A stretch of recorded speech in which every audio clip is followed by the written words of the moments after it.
Hey, we're back, and it's another bombshell. Man, two streams in one day, like within an hour of each other. Well, this one's not going to get interrupted by our new correspondent, Jellybean, Shaheen. We're going to go straight to the news story from this time. Let's go to the beat.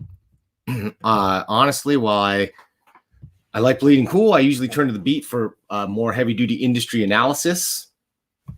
Let's check out this story. On the day that Diamond announced the plan to return to distributing product, mid-May, DC Comics made their own announcement. That, as previously announced, they are pursuing alternative distribution methods and will start shipping product for these April 27th. Orders through April 15th are canceled, but starting on 4/21, retailers can confirm their orders for product shipping on 4/28. But the biggest bombshell of this is this. DC will be using two new distributors, Lunar Distribution and UCS Comics Distribution. Okay, and let's see if we can take a look at these tabs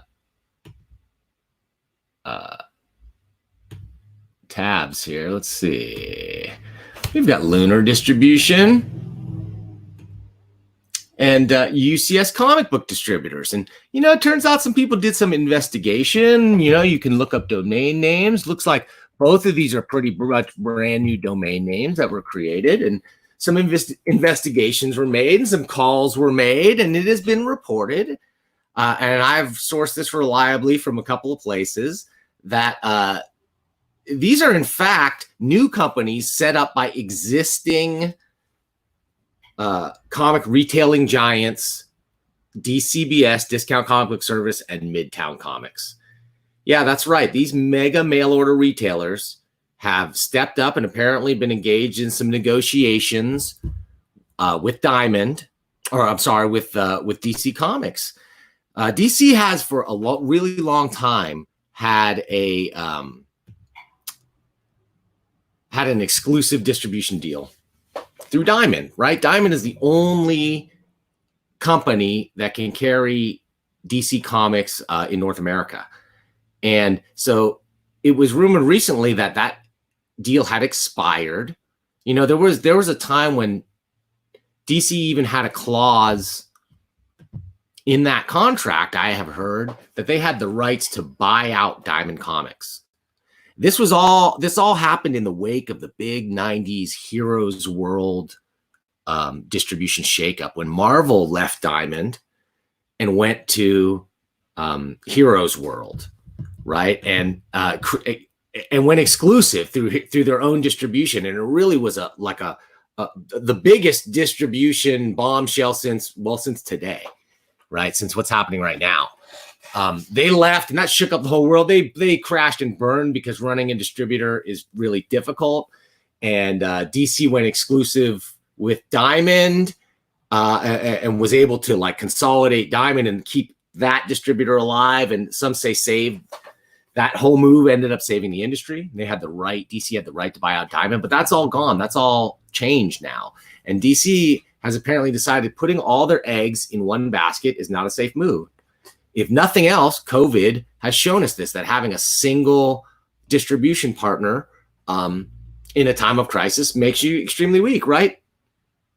Product channels, distribution channels, supply lines are critical to operations, even in something like the comic book business, and actually probably more so in the comic book business than some other businesses, right? Where, like, you know, if you miss a shipment at another business, you know, another one will come along. You'll get the next shipment of couches or groceries or whatever it is. But in comics, it's all about that steady stream and that trickle of week to week. And so this is pretty big news. I'm trying to remember which one of these guys is which, but one of them is DCBS. I think that's Lunar, and that UCS is DCBS. I want to say that because it's easier to think about and remember. Ooh, themable. Ah, lovely. Oh, good. I'm glad. Really glad they spent that time to make a color picking thing on there. on their login screen. That's great stuff. And Lunar, I think, is Midtown. It might be vice versa.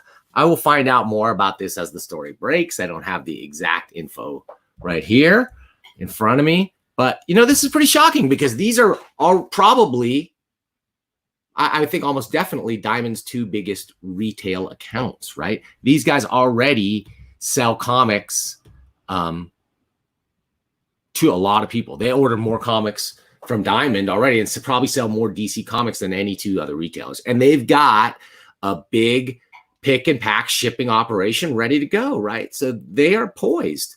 This is kind of the way it used to happen back like when, what was it, Pacific Comics went from a comic shop to a distributor.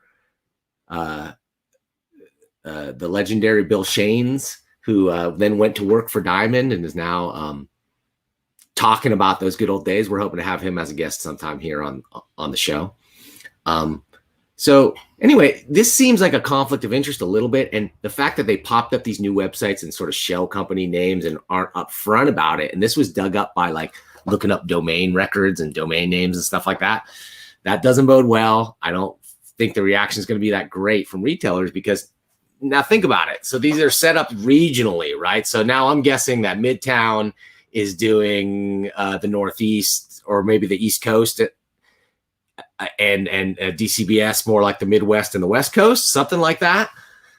But now these guys are going to now have access to all the specific orders from all the shops in those regions. Now, if you are a sophisticated mail order entity, which both of them are, do you think you could use that kind of data to create a marketing campaign? I mean, you're now right down to the city level, and we're in an age of social media where they could very easily create effective Facebook campaigns just based on the addresses of the shops that they are now distributors to, and could target them with deep discounts. And they could even take it a more sophisticated level because they would know what titles are selling in specifically into what stores. Man, the mind reels at the possibilities for chicanery when retail and distribution gets mixed up, right? There's rules and laws about, I think it's called vertical integration, where like, for instance, a brewery can't own a bar back in the old days. Right now, these things seem to be more up for grabs. And so, for instance, you shouldn't be able to own, say, like a comic book printing company and a distributor and a retail chain, because then like you've locked up the whole chain, the whole vertical of that industry and control the prices, right? And that ain't a good thing. So that's been legally prohibited, but it still sure seems to me like these laws have been relaxed. I mean, Diamond was a monopoly, a legal monopoly though, right? They went through antitrust hearings. Hey, Leaf from Mission Comics, thanks for watching. Diamond went through monopoly hearings and came out unscathed. Now, I'm no antitrust lawyer. I would not pretend to be one, but I take that to mean that they did not meet the legal definition of a monopoly, even though they have been an effective monopoly. And I think, though, that today's events prove that they were not a true monopoly because they didn't have total control. I don't know what the true definition that defined it and what let them escape any judgment as an antitrust judgment, but I'm pretty sure that this is a conflict of interest no matter how you look at it. Now, they set up different corporations and there could be ethics and they could be ethical and not be passing on lists from the distribution into the retail chain. Maybe. If you believe that one, I got a comic book distributor to sell you, right? I mean, let's be real, right? Who among us who isn't into comic books has not been inundated with Comixology ads, right? That's Amazon using all their analytics and technology to find the people who like comics and offer them deep discounts on digital comics, right? And free subscriptions and everything else. If I were a comic book mail order company with the sort of strength of DCBS or Midtown, and I was presented this opportunity, I would jump at the chance. Why wouldn't you jump at the chance to get into distribution? But at the same time, keeping your lucrative retailer operation. And now you've just streamlined, you've really like streamlined your operations a lot of costs and stuff, I would hope, if you set it up correctly. And from what I understand, both of these are very sharp operations. I don't know about Midtown behind the scenes, but I read an article recently about DCBS, and they've got a very impressive looking operation. And I'll bet they sprung into action or were able to make a convincing case to Warner Brothers or DC or somebody that it behooved the entire industry to move towards back to a multi-distribution model. I'm not sure whether I agree or disagree. I'm not positive. You know, there were a lot of advantages to having a single distributor to the direct market. I mean, seeming advantages, right? Advantages in having like one supplier, like the comic book store that picks up the previews. There's a little bit of everything in there. Everything's a little bit more expensive to them than it would be if they sourced other distributors or individual orders, but they're able to combine all their orders for everything towards their diamond discount to some degree, depending on the category of product and whatever. So it makes a lot of sense. And just the time it takes to do that kind of ordering, most shops are a 1 or 2 person operation at best. So efficiencies of operation meant having one main distributor and maybe a backup or 2 for supplies or something else made it a lot easier. But that ease comes at a price, right? It comes at this price of a brittle supply chain, and that's being exposed right now. Or is it brittle or is it monolithic? I don't know. It's a monolithic source, so that, you know, if something happens to Diamond, when Diamond makes a decision, it affects all the players at the table. And DC has decided they don't want to play that game no more. And can you blame them? It's hard. I mean, they're already selling a lot of book stuff into the book channels. If you look at those ads that are coming out in DC Comics right recently, several weeks ago, the last one, you're seeing them pivoting towards the bookstore and young adult and all ages material. That's just where they're going because that's where the money is. DC traditionally has had a very strong presence in bookstores, but it's always been for adult material, like The Watchmen, or Dark Knight Returns, Vertigo stuff, Fables, all that stuff that has done very well in bookstores. Why the Last Man and stuff like that. I can go into my local bookstore here, even in a small town, in their graphic novel section, which all bookstores have now. Any good bookstore has a graphic novel. They don't call it a comic section. They call it a graphic novels, right? They don't carry issues, but they'll carry graphic novels. And DC used to dominate that. They were the player in the bookstores. And they've ceded that to Scholastic quite a while ago and are now playing catch up and are trying to catch up. What's really interesting, though, is that now that there is a mainstream critical acceptance of comics in schools, libraries, and by parents in general, and that comics are viewed as a positive thing for a kid, not a negative thing, right? Since the 50s, we've been fighting that perception from the Seduction of the Innocent, Frederick Wertham stuff, that comics were led to juvenile delinquency and illiteracy and other things that we know now, and all of us comic fans have always known are exactly the opposite of the truth, that kids that read comics are kids that love reading. I don't know any illiterate comic fans, right? And some of the smartest people I know read comics, as well as a bunch of other stuff. So anyway, now that perception is gone, like there's a critical embrace of comics. And where's the feeder market? Where's the starter market for comics? When I was a kid, it was like 7-Eleven and the liquor store and the drugstore and the magazine rack, right? And they had comics there.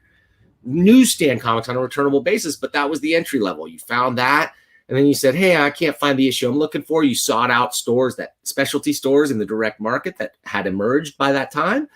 And man, you were then able to get a mainline fix of what you want. You could go in there every Wednesday. You could special order. You could talk to that guy and he would hip you to new things. And you could tell him about things you had heard about from your other comics buddy, one town over. Because still, even in those days, there weren't too many people reading comics in my town anyway. And man, you could get that stuff, right, from your local comics guy. If we go to just a bookstore model, it's going to be different. I'm not saying you won't be able to get your comics, but it's not going to be the same way without that trickle of periodical material.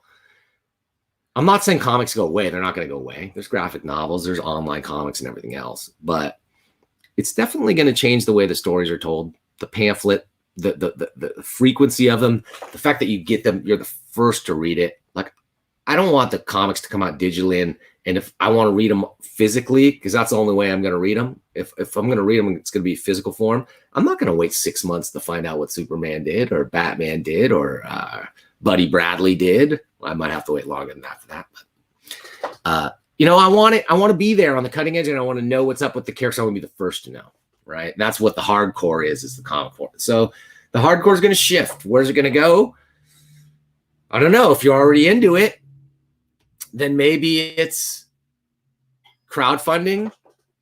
If you know artists that you like and you can follow them and find them online, a lot of good artists are going. We're working on one for a potential panel on a crowdfunded comic called The Liberty Brigade. Friend of the show, Mick Gray, ink stud extraordinaire, has been working on that book along with Mark Wade as editor and several other great creative types. We'd like to bring them in, talk about the economics of that. Because, man, if shops go away, what's it going to be? How does that front line, how does new comics break? How does new stuff come out? It's going to be different. It's going to be digital. It's going to be crowdfunded to a different degree. And then it's going to be bookstores. But, man, it could be comic shops, right? Like, they've got a chance now to pivot and become whatever happens next. This is their chance. Now, what's going to happen with these new distributors? The one thing that I don't know about this story that was not clear is will DC still distribute through Diamond, right? When all this shakes out, I'm assuming they will, because why wouldn't they? But they're jumping the gun. They're like a week ahead of Diamond or a couple weeks ahead of Diamond with these guys. So what are they going to, if you get them through Diamond, you'll get them later? I don't know what the scenario is. It's a confusing one. Right now, most retailers, instead of having to deal with one, they either have to deal with a brand new one who credit terms, shipping abilities, return policies, discount levels, we don't know anything about yet. Neither do they. So now do they make a choice? Do they split their orders between them? When it comes to incentive comics, do they put all their orders in one basket so that they can qualify for match 2 incentives? Or do they split them up so that they can get multiple of that one per retailer covered? These are the things that retailers have to think about, folks. We're in a new age. It's multi-distributors. I don't think that means the end of comic shops. I ultimately think more choices of distributors is better for the market. Might be a little bit more difficult, but ultimately could spur some competition and innovation between those partners. Maybe a discount war between distributors. Wouldn't that be awesome? Get them fighting on who can sell comics the cheapest. Or maybe it's going to be based on service, customer receptiveness. Maybe it's going to be based on marketing materials that they can provide, or digital or online ordering for final order cutoff and digital marketing materials. How about providing retailers with free digital images of all the comics and previews? You got to pay Diamond for that. And when I figured out a way as a retailer how to automatically download those things from Diamond, they went through every step they could to try to block me, because they wanted you instead to pay a couple $100s a month and get all that stuff put on a CD and shipped to you, right? Even though it's all just sitting there on the web, on their servers being displayed to the world, they don't want to let retailers take that and use that to help market materials in their own store. Now, that might be a decision. I don't know who made that decision, but I think I've always thought it was a short-sighted decision. So hopefully one of or both of these distributors will compete with each other and innovate and provide new tools and new programs and opportunities to help make the direct market thrive. I'm hoping they're not in it to pick the bones and be the last retailer standing, right? Like, because if the retail collapses, then the distribution arm, those distributors are poised to deliver directly to comics, right, as the locals drop off. So it's a very smart move from a lot of perspectives, but I could see this being a little bit scary and intimidating maybe to some retailers who might think there are nefarious things afoot or conspiracies. And folks, they might not be wrong. That's just how it is. So that's all I got for you today. Thanks for watching. There'll be more news about distribution, and heck, I'll just break in with the stream whenever I've got it. I've got some more comic book reviews coming up hopefully this week, and a work in progress for this Tuesday's live stream. Things are up in the air. Things are changing. I promise whatever it is, it will be positive, upbeat, talking about comics, and open to all different points of view. So, hey, thanks for checking us out. Thanks for watching. We will see you next time.